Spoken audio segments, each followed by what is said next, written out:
Welcome to the Antlered podcast, where we discuss brews, witchcraft, spirituality, and more. We hope through conversation we can continue the trend of the collective awakening or learn something new from ourselves and each other. I think next season I'm going to rewrite this script. I think so. It's a bit 2 years of repetitive it. now, isn't it? There's only so many ways you can say it.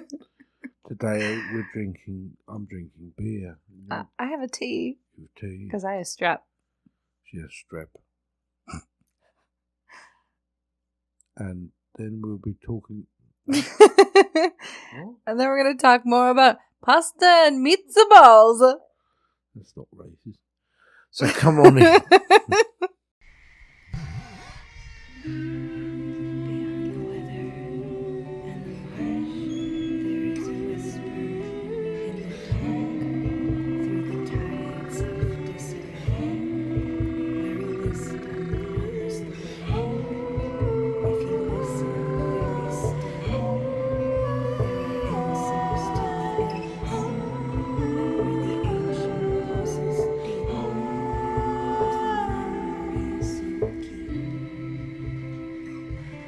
Welcome to the Antlered podcast. I'm Elwyn, and I'm a fourth generation witch. Well, hello, Elwyn. Hello. And man. how are you this evening? I'm all right. I'm tired. I'm very tired. I'll be honest with you. Yeah. It's been a busy week. It's been, yeah. We've been sick. The kids have been sick. We have put up recording this episode for about 2 weeks. Yeah. Yeah. And so now we're doing it the night of. The night of. The last welcome. minute. You were getting this like 4 hours beforehand. You're welcome for that. Yeah. That's how much we care about putting out quality content for All you. right. Okay. Come on. Let's get on with it. Well, I'm Amanda the Moderator, if you didn't already know. And if you didn't know, now you know. And I'm going to channel my inner Rachel Ray. Or maybe I'd be more of a Gordon Ramsay. I don't know who Rachel Ray is. She makes the dog food. And other foods. She has a TV show that's been on for like 20 years or something now. It has to be a while. She's a chef. Yeah. But she makes dog food. Yeah. Can't She be a really very likes good chef dogs. then, can you?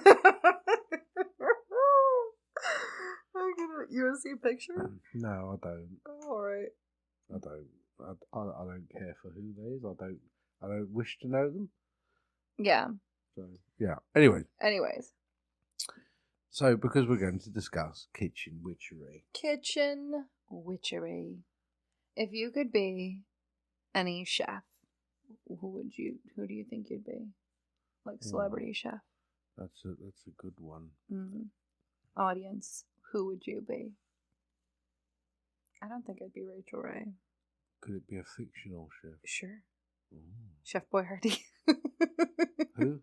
Chef Boyardee. Who? On the cans of pasta? No. Wow. Hello. Come on now.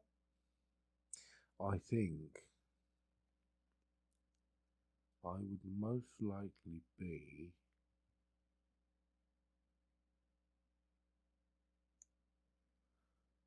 the Swedish chef. Let me look up a vegan celebrity chef. There isn't one. Damn. Ainsley Harriott. He's always happy. I don't know. No. Oh, I'd be that. What is that one lady we used to watch when we first went vegan and she had TikToks and an Instagram? No. Do you remember? No. Oh man, I'd be her. If I remember her, I'll tag her in this. But considering we have 4 hours, I don't think I will. I enjoy watching people cook as much as you do. I do. It's like one of my favorite pastimes. Yeah, but it's a weird time that you do it. I love food. You like to sit down, eat your food, and then when you're full, you like to then, after dinner, you like to then watch people make and then eat more food. And I'm like, It's part of my kitchen witchery. No interest right now in watching people make food. Anyways, go on then. Yeah. Well, lovely. What is kitchen magic? Go on then. What is kitchen? I don't know what kitchen magic is. This one, I would consider kitchen magic the oldest form of magic. Oh. I mean, it's obvious, really, isn't it? doesn't take a lot of A recipe is a spell. No. Not exactly. Mm-hmm. But there is a form of magic. I mean, look around your kitchen and what do you have? Herbs. Exactly. Oils. Fruits. Okay, calm down. Now, no, but you have different utensils. You have heat. You have quintessentially cauldrons and other things for cooking and stuff like that. The combination of water and fire, usually in a modern kitchen as well. All of these things. The kitchen, it is the heart of the home. It is. It has always been, even when we lived in round houses and we had an open fire in the centre. It was necessary. It was vital. Everything revolves around the kitchen. When you go to a party, people end up in the kitchen, don't they? Well, they used to in the 90s. I don't know anymore. That's the way it used to be. And so the kitchen has a vital role in our life. It's not just a place where we make food to eat.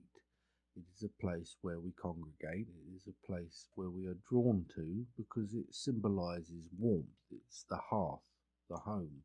Mm-hmm. There is comfort within it. But within that comfort, there is also secret recipes, family cures, and things like this. I got a family cure from my nurse when I went to get my test for strep throat the other day. It's not a family cure, then, is it? Well, she told me, she's Unless she found out you were related to each other. She said, half of a lemon in a little dish, and then you use a fork and you stir it up with a tablespoon of honey with that half of fresh squeezed lemon, and then you make your kid eat it. And she said that it'll make their strep throat go away. And I'm like, well, I prefer the antibiotics, so if you could just get the doctor here, I'd really like. Well, bloody hell. I'd really like the doctor. I think she's on to. I've never heard of anyone trying to give someone lemon and honey before. Ricola. We're not sponsored. But yeah. Anyway. I should stop laughing and singing so much. My throat's hurt. But yeah. Oh man. So, but from that, there are things like memories, and food has an exceptional quality to us. It is not just sustenance. It is a memory. It is a comfort, a feeling. Also, chemically, it does things to us, even that in the way of different spices and herbs and such things like that. There is much there to do with the kitchen for not just what we would describe as kitchen witches, but all witches, quintessentially. We find our place within it. There is often the first form of magic we are exposed to, whether it was helping a family member peel potatoes or prepare a dish, or the alchemy of cooking being taught to us in this sense, or simply just gathering in that place. Yes. So you would say that it's the first form of magic we're exposed to? I would say so. I think it's magic we are all exposed to a degree, in some way, sooner or later. But I think it's more than that. I think it's something we're exposed to unwittingly. We don't see it, but that which is regarded as mundane, that which is always, the daily motions of things, we don't see as magic. And that's a bit of a problem sometimes. It blindsides us, because it is so, what's the word? I suppose so commonplace. Can I ask a question? We don't regard it as magic sometimes. If you do these things blindly, like for instance, we've talked about, I think before on the Instagram, tea and magic, and stirring clockwise or counterclockwise has its own meaning. Meaning, if you're even if you're not a witch, but if you're a witch or if you're not a witch and you're doing this mindlessly without intent, does it have meaning still? Or do you have to have intent behind? Everything has intent behind it. You're stirring your tea not because you just like the way it sounds against the cup. You're stirring it for a reason. There is an intent behind it. So therefore it is not mindless. Everything you do for a reason. Everything. So therefore everything will basically bear a product of that intent, whether you know it or not, whether you appreciate it or not. You stir your tea simply to infuse better, to get a stronger brew. You don't really think of it as the intent of what you're doing and why you're doing it, but there is a reason for it. I think that is something that in kitchen witchery or kitchen magic that is more emphasized upon, and people, it is that, in a sense, that every day, but bringing the magic to it, or exposing the magic that is already there, I think is important for this particular branch of witchcraft. Kitchen witchery could be almost seen as just adding intent to what you do in your daily life. Oh, most certainly, but I mean, it's more than that. It's as I said, it is one of the oldest forms of magic that we are exposed to. I also believe it is one of the oldest forms of magic, period. Herbs, spices, plants, seasonings that we use in cooking still have an effect upon us. The first person who probably realized that salt is a good way to preserve meat was most likely someone who simply just seasoned meat with salt, maybe too much, and figured that out. However, that in itself is a level of ingenuity then that they kind of built upon. For them it was a form of magic in some sense. It is the herbal remedies, the simple things that are carried on in the way of tradition also. I think it's not simply just cooking. No. Okay. I agree. It is more than that. It is every dish, everything, every loaf of bread that is made, every simmer pot. It is partly a form of environment, creating a spirit of that. Recently, we rewatched, our daughter rewatched anyways, Howl's Moving Castle. And Calcifer in it is the fire demon. Yeah, he lives in the hearth. He lives in the hearth and he needs to be fed and he's trapped within there. However, when they take him out over the threshold, the whole thing collapses. The essence of this, fire is very important to a practitioner of kitchen magic. It is, the hearth is everything. And it is not just within kitchen magic. You see, this is an element that it's almost a forms of traditional forms of magic that have been carried over into a more modernized sense as well. The chimney place was, the chimney was often, the fireplace, was often the central nervous system of all things. It didn't just provide a cozy atmosphere. It is where you baked your bread. It is where you dried your clothes. It is also where you sat in a tin bath in front of a hot fire, having a bath. They also like to brick things into their fireplaces. In England, we saw several things that were like bricked in. Shoes are one of the big things. Protections, shoes, animals like cats, dead cats, and things like that to protect the household. Yeah, witch bottles. That's actually a more commonplace practice. It isn't always down to just witchcraft in that sense. It's to protect from witchcraft. However, They did believe that the fireplace or the chimney was a mainstay for certain spirits to travel through. Mm-hmm. Certain spirits did not just travel through the door; they travelled through the chimney. Why? Because Santa. it is because it is a central. It is a central place. It is a special place. For that reason that I just explained, and yeah, I think that's also, you have to remember, back then people didn't have electricity.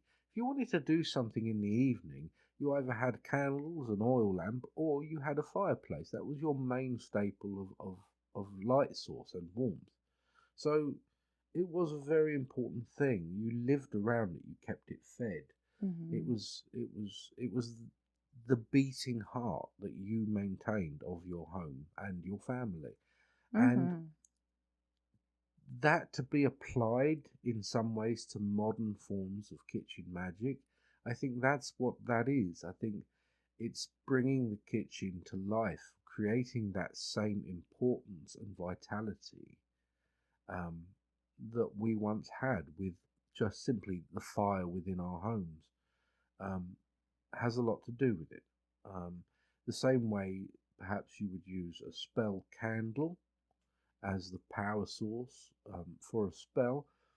The same could be said for the stovetop or the oven. You see, it's the same. It's merely the transference of energy into food rather than through conscious thought.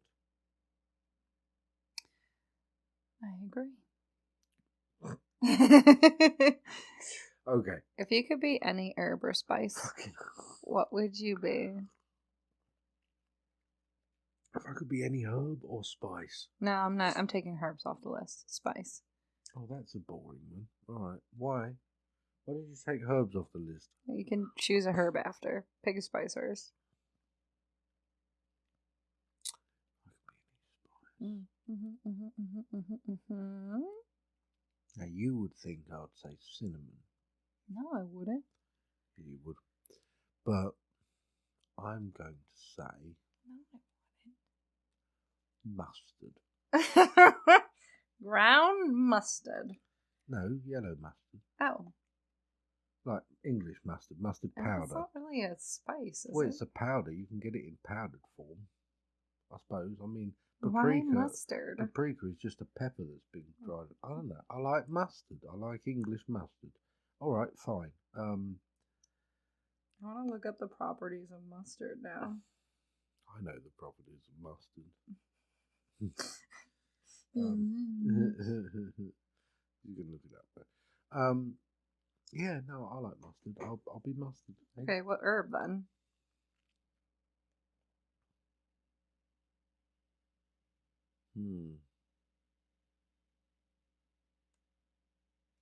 You know, I think I would most likely be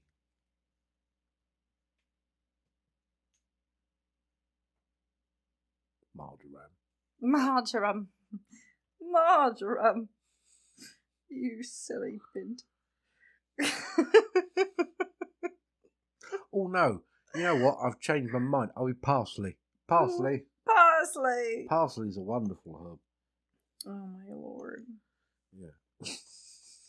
Okay. It's riveting stuff. It Anyways. Marjoram. Right. Are you going to just look that up now? Yeah, it's taking me to Pinterest. It's taking you a while. Okay, ready? Mustard. Folk names. Eye of Newt. Yeah, Black mustard. I didn't know that. White mustard. Brasse nigra. Yes, just tell us. The magical uses. Protection. Confusion. Increased mental ability. Yeah. Fertility. Dispels evil spirits and faith. The planet is Mars. The element is fire and water. Deities. What? Deities? Yeah. Aphrodite, Arianrod, Isis, and Jesus. Jesus himself. All right, thank you. The gender is masculine. Well, we gathered that from Mars. Right, okay. Do you know what I'd be? Yeah. What? I'd be mayonnaise. Fucking mayonnaise. An egg. No, let me think think about this now. Limp this is celery. important. Limp celery. That's not an herb or spice. Celery salt. Spice. Ooh, ooh, ooh, ooh. I'd be some spicy. I'd be curry powder. That's not spicy. I'd be tagine. Yeah, I could see that. It's a mix of spices, but I'll allow it. Love that shit. You'd be lemon pepper. Lemon pepper! I would. Yeah, you would. Oh, that's my combo. I love lemon pepper. Yeah.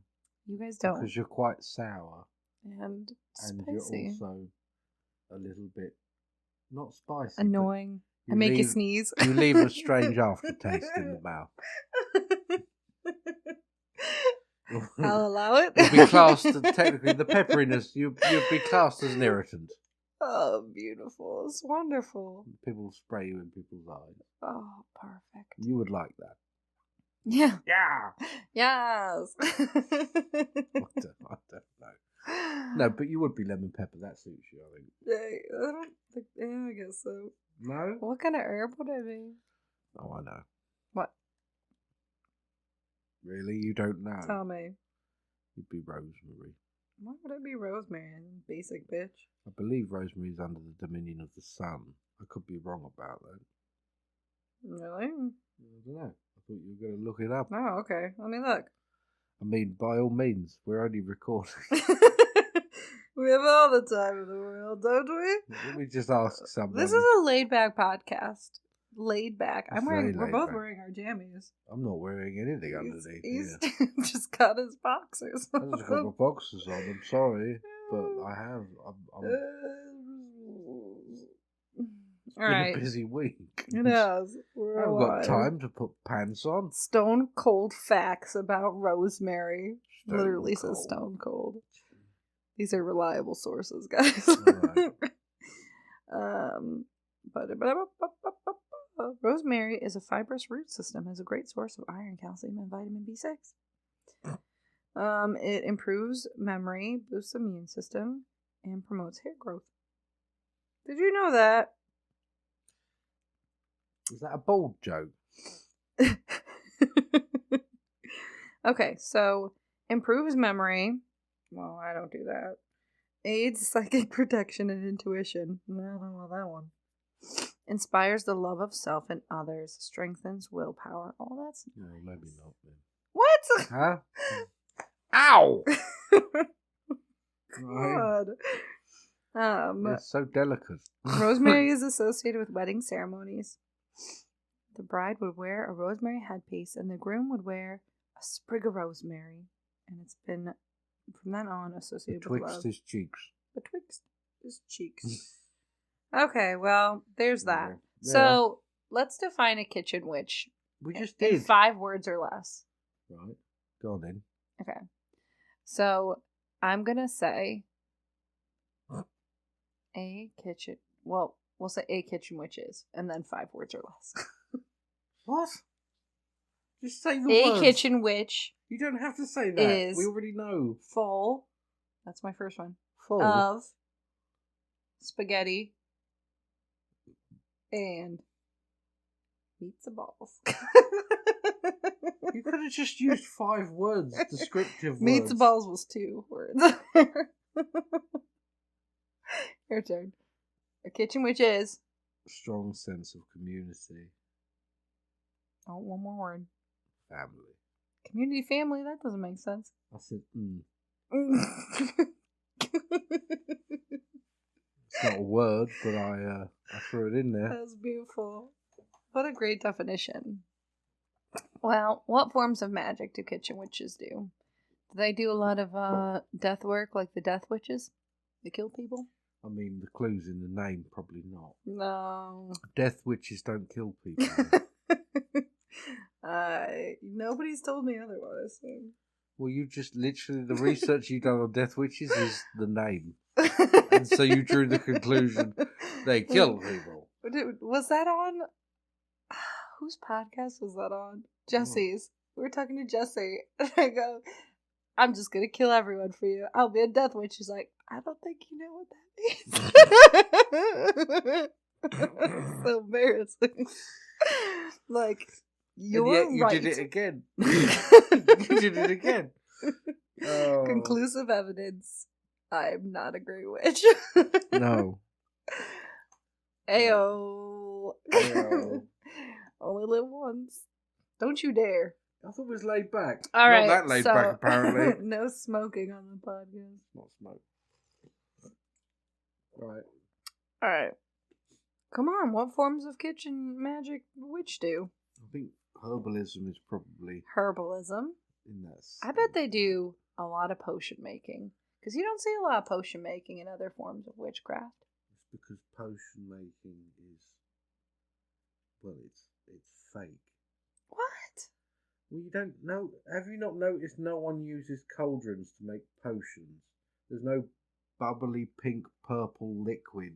I don't know. I get a lot of TikToks where they're making these fantastic little margarita or gin drinks and calling them potions.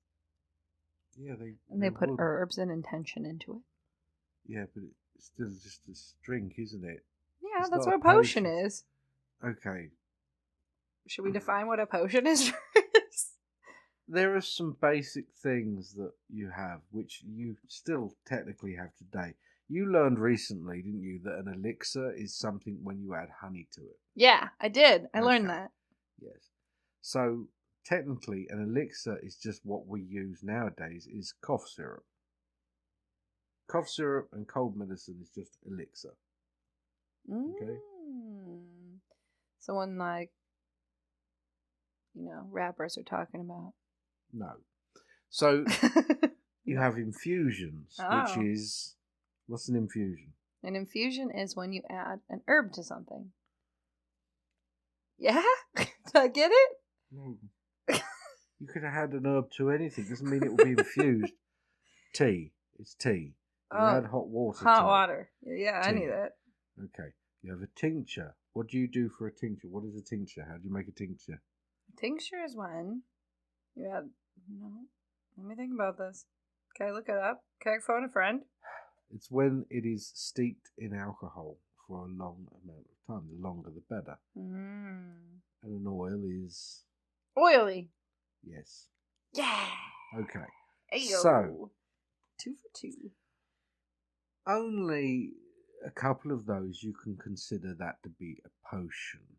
A potion, you could also say, is that which is known as a brew. Now, in England, we refer to a tea as a brew, especially in the north. But also that in the way of preserving a liquid. You would do something else. You would make beer with it. Oh. Yes. The boiling of water, the making of a wort, all such things. It still has this form of magic to it. It is an alchemy. But there are herbs and things that you can use to infuse it that can help lift the spirit, warm the self, other things like this that you can do. So that, in a sense, could be classed as a potion also.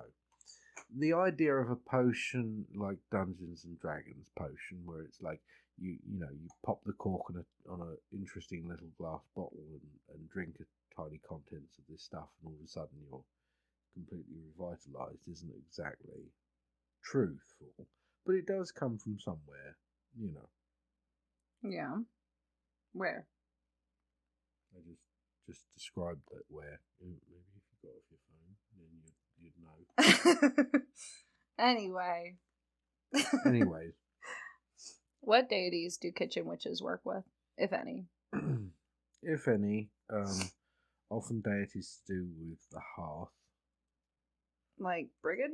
Yeah, Brigid's a fantastic example of a deity to do with the hearth. As a matter of fact, that was something I said to you sometime over a year ago now, that we should put Brigid's statue in the kitchen. You said no. There's no room in our kitchen. It's so small already. I would have put her on a shelf, but okay. And she'd get dirty and oily. Yeah, because it's really clean in my office. Burning candles and working with oil all day. I mean, it's cleaner than the kitchen. Anyway. Don't tell people. It makes it sound like we're slobs. Now, we're not slobs, I promise. Just yeah. partially slobby. There are others, and I honestly can't think of them right now, but there are others. Should I look it up? I think Frigg is one, or Freya. Yeah. Yeah. You can look. We're like super prepared for this episode. Well, I'm not a kitchen witch. That's fair. Technically, like 8 kitchen gods and hearth goddesses. Well, that's. I think the Dagda would. I don't know if the Dagda would be. We will start with the ancient Greek and Roman pantheons: Hestia and Vesta are hearth goddesses. Yeah. Juno is the guardian of hearth and home. Let's see. The Lares, guardian spirits of the home in Roman mythology. They're also called night watchmen. Brigid. Cailleach, a goddess in Scotland. Cailleach. She's a crone. Has to do with a kitchen goddess. Watches over dormant seeds through winter months, ensuring a bountiful harvest. Caradwyn. Yeah. The cauldron and hearth.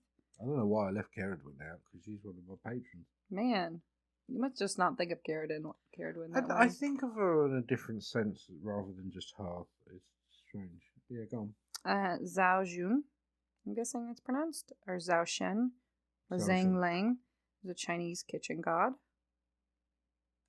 Honored in Vietnamese as well. Mm-hmm. Bez and Beset are Egyptian gods of hearth and home. Yeah. Mm-hmm. And that's it. There you go. There's a couple more. There you go. Now you have a few. I personally like Brigid's aspect the best, though, when it comes to hearth and home. I feel like So do I. Brigid's a very relatable goddess. She's also as far as that goes. Anything to do with fire, to be honest with you. Anything that involves fire in the way of like blacksmithing, things like that as well. So it's not just cooking and things like that. But you have to remember, your kitchen back then was also technically your hospital. Mm-hmm. You know, it's where you boiled water. It's where you perhaps boiled rags for things to keep clean, and prepared herbs and balms and lotions and oils. So it was not just about making yourself a sandwich.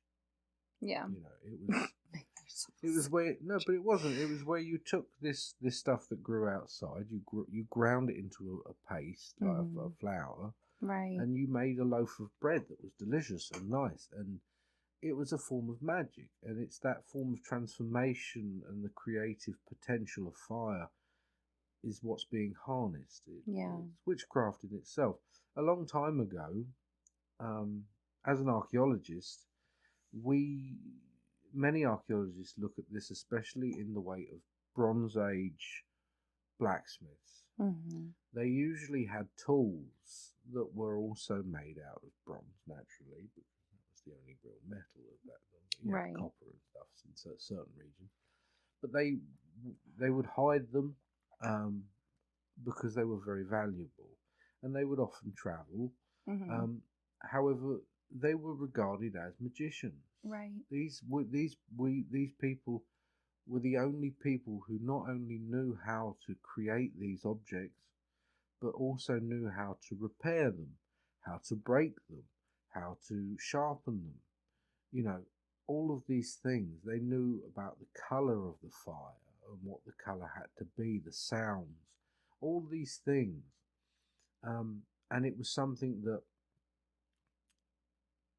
was basically this in the way of an apprenticeship for someone, how they had to learn, and they would learn in the same way of like they would study a master if it was a form of magic or an alchemist or something like this. You know, there were very certain techniques, the same as there is today with steel. You know, so that was revered as a form of magic. Also, it was turning rocks into these wonderful otherworldly artifacts. You know, that are shiny and polished and beautiful, and so these people were revered. And I think on a very different scale, it would have been the same for those who kept the fires burning and who maintained the household.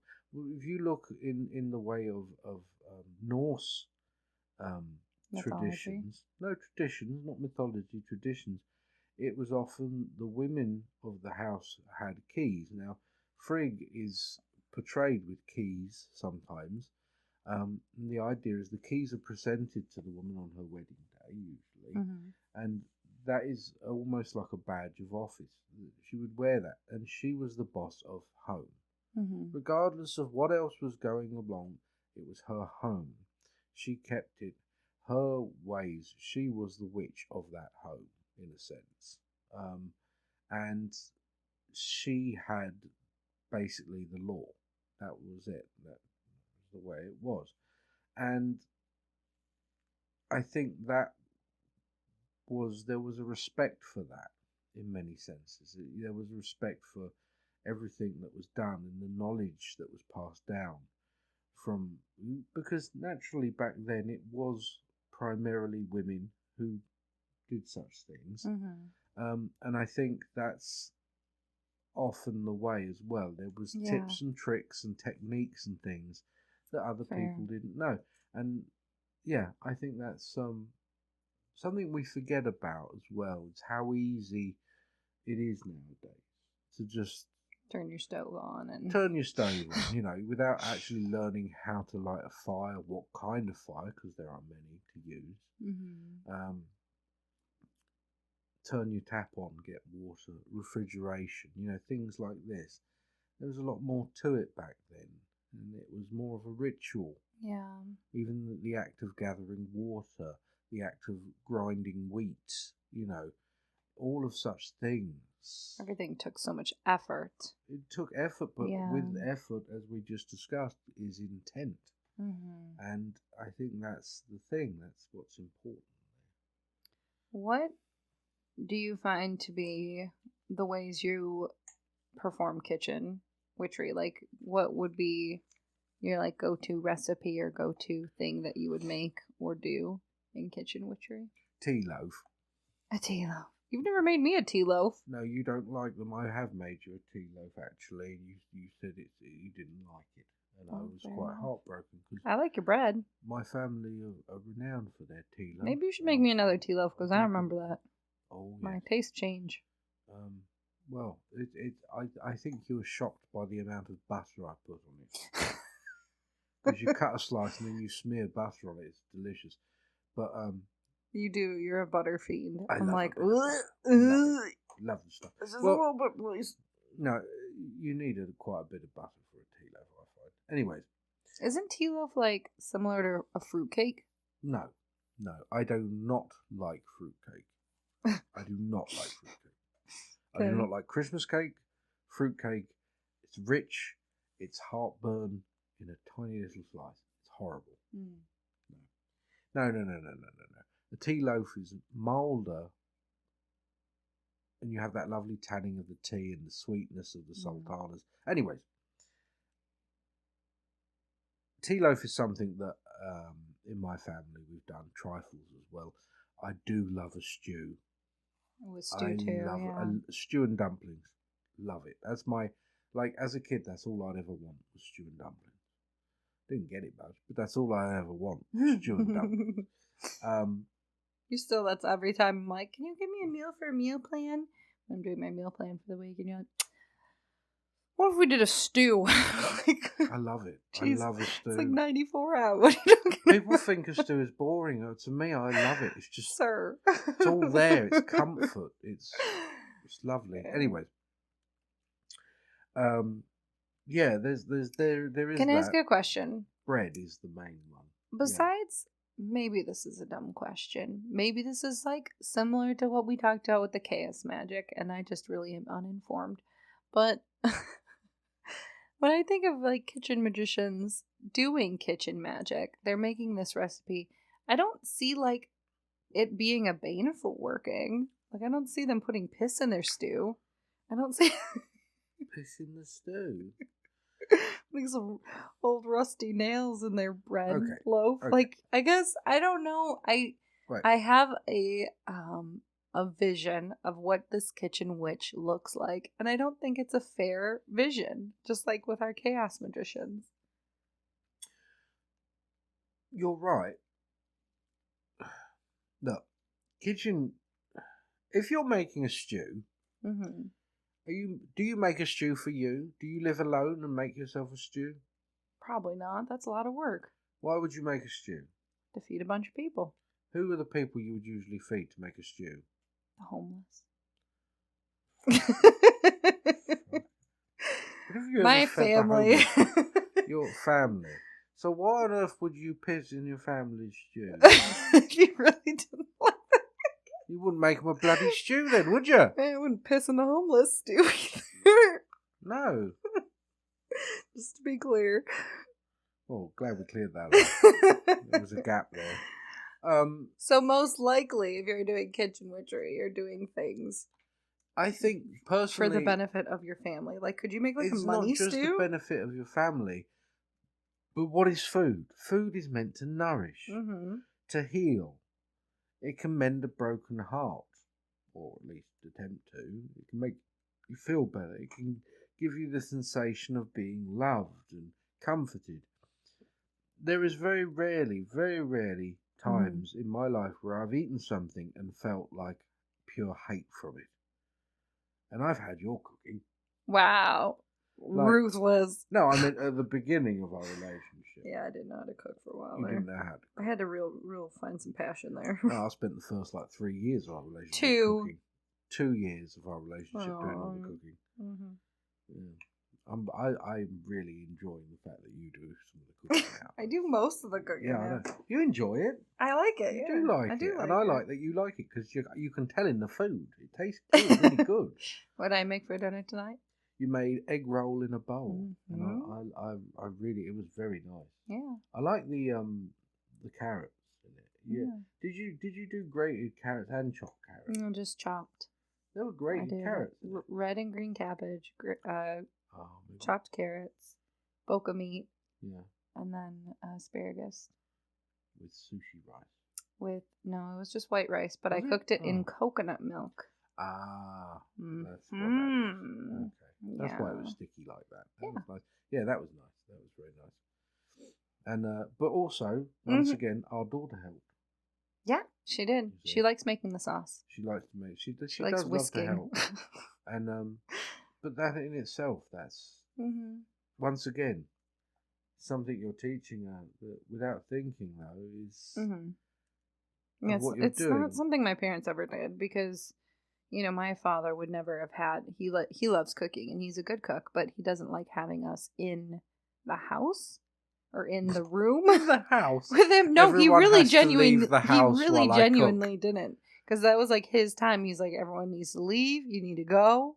And I was like, all right. It's a bit extreme to kick everyone out the house. I'd understand out the kitchen, but out the house is like just burst into you're in the bath, like you need to leave. Like, I'm having a bath. I'm about to start cooking. Go.